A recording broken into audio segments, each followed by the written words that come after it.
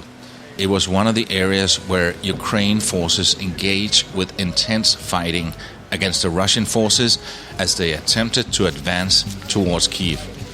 So right now we're seeing hundreds of families streaming out from Irpin, just a little up the road here. Over the past 12 days, this is a town that's been consistently bombed. This is a clip from a Wise News YouTube video when their reporter Ben C. Solomon is there in the first days of the battle. Irpin is located just northwest of Kyiv along the river, and the city had heavy fighting, including artillery shelling and clashes between the Ukrainian defenders and the Russian forces. These civilians have been at the forefront of one of the most important battles in Ukraine. Just minutes away from the Kyiv city center, Irpin is a crucial territory. If Russia takes control here, Kyiv is next. If the Russian troops crossed the river, it would only be a matter of time before the tanks would be rolling into the capital. So it became a strategically important location, and Ukraine made the decision to blow up their own bridge crossing the river, so the Russians couldn't use it. We're walking down a street that used to be a highway to a bridge that is no longer there. Наша перша локація – Романівський міст, або, як уже називають його зараз, дорога життя. Currently you can see a bridge. It calls Romanivsky Bridge because of the location, but now it has a namesake, which is a line, a road of life. On the 25th of February, 2 days after the invasion, our armed forces deliberately destroyed this bridge in order to prevent Russian advancement on the city. Nobody was expecting that Russians could invade from west of Kiev. So basically they entered from north in Belarus and used this western flank, in addition to the east, which was obvious. So it was a necessity to destroy this bridge even before local residents of Irpin started evacuation. So this is the Irpin Bridge. As you can see, it's totally blown out. Hundreds of people are coming across these rickety bridges made from just the leftover wood and metal scraps from around this area where this bridge was destroyed. This is kind of the final cross between Kyiv city center and the suburbs where the majority of the fighting against the Russians have happened. These people have been stuck inside. Everybody here is desperate to get out. It's families, it's older people, it's disabled people. Anybody who can get out is trying to get out. People are bringing their pets. It's a really desperate scene. На жаль, не було оголошено про евакуацію ще й з тієї причини, щоб населення... Our military commandment understood what they were doing, and one of the reasons why they didn't announce mass evacuation, so that the roads remained open for military and they could go ahead and meet the enemy as far as possible outside the cities. Тому, на жаль, населення... So the local residents faced this terrible situation, but they had to find a way how to deal with this and evacuate. It was especially dangerous starting from March 5th, when the Russian forces were already positioning on the side of these tall buildings over there. They were deliberately shooting fleeing civilians, so the evacuation had to be coordinated in between resupplying of bullets, basically. So if there was like range of bullets, then you have to resupply it again, recharge. That's when the evacuation was happening.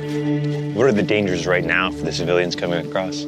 From there. All this area are controlled. From the left. Are controlled particularly by Russians, and Russian artillery is sitting not far from here, so this is already dangerous. We're seeing a lot of destruction on the road here. The battle that was before, a few days ago, there was battle between Ukrainian forces and Russian forces in this area. This was the defending position, and the Russian forces attacked. You can see the results of the mortar fire and artillery fire all over the civilian area there.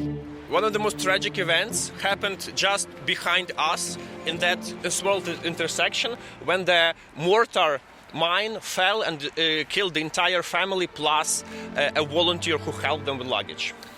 Всі ми бачили, весь світ облетіла фотографія.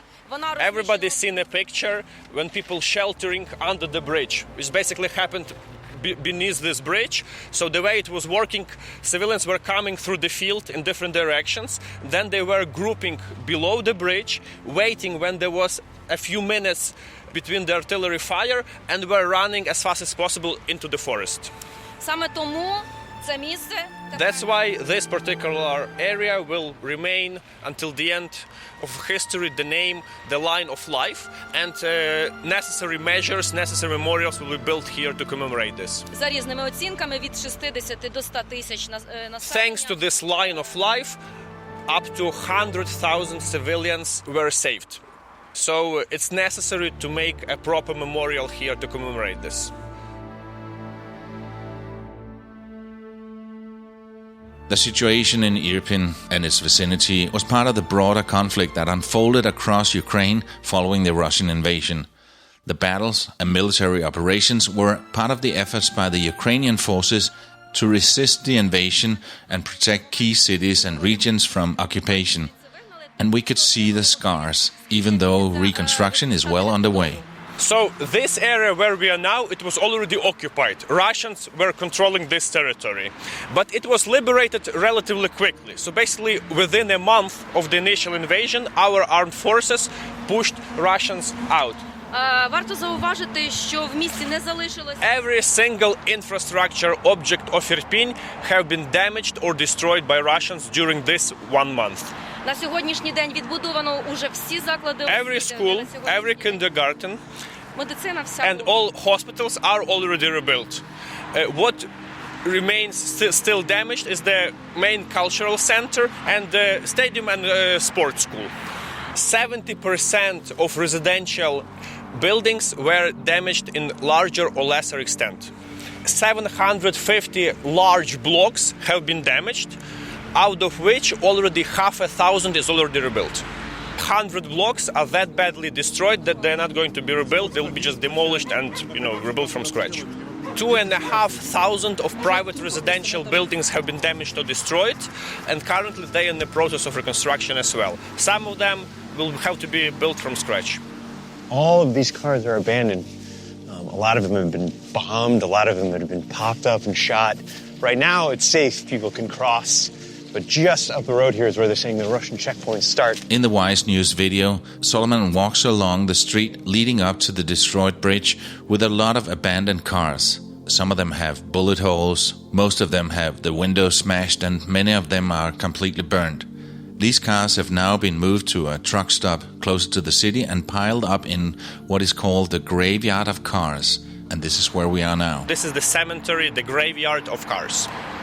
Ці автомобілі були звезені з цієї вулиці. These cars that you have seen, they were brought here that were stationed during this road, starting from the bridge and all the way here into the city. So basically people were fleeing, Russians were shooting, and then, there was no way you continue operate the car. So when Ukrainian armed forces entered here, they seen a lot of cars, and this is one of such graveyards, and private residents who could identify their own cars could take them out. So these are mostly unidentified. Most people who left their cars survived. That was the way to survive. So if the car could not operate anymore, people were just dropping their cars and continuing on foot. Unfortunately, there are quite a few cases when people were shot in the car, but most of the cars we see here are those that were simply dropped. That's it for this episode from Ukraine. I hope you found it interesting, and if you did, please share it. We'll have a few more stops here in the outskirts of Kiev before going back to Lviv in the western part of Ukraine. Next week on the Radio Vagabond. We're going to Bucha and Borodyanska. You might remember those places from the news coverage in the early days of the war, like the massacre taking place in Bucha. A number of civilians, including women, children, and old people, were killed in the village during a violent incident by the Russian armed forces in the fight for and occupation of the city of Bucha as a part of the Russian invasion of Ukraine. Photographic and video evidence of the massacre emerged in April 22, after Russian forces withdraw from the city. Here we're going to be walking down the street that was scattered with bodies for days and visit a mass grave for the killed that is now a memorial next to a church that holds an exhibition with some chilling photos from the time. When people were murdered, they were lying and kept on the street, so it was forbidden to take their bodies out. But once the number reached critical, in the first case it was 67 people, it was already too much. It was arranged that they could be buried in a mass grave here by the church. This episode is partly supported by Hotels25.com. Use it to find the best deals on a place to stay. It's Hotels25.com. Hotels25.com. As I'm editing this, I'm about to go on a nomad cruise from Spain to Brazil, so I might not be able to get online to upload the next episode precisely a week from now, but you'll get it as soon as I can. My name is Palabo, and I gotta keep moving. See ya.